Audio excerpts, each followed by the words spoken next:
కదా రాజు, వాడే కదా.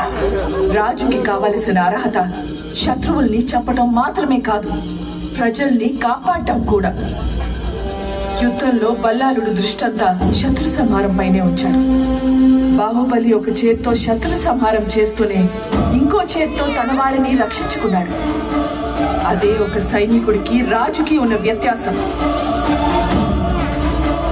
100 మందిని చంపితే వీరుడంటారు, అదే ఒక్కరి ప్రాణం కాపాడిన దేవుడంటారు. నలుగురు అలగాజరాన్ని కాపాడితే బాహుబలి ఓ శుభ ముహూర్తాన మాహిష్మతి మహా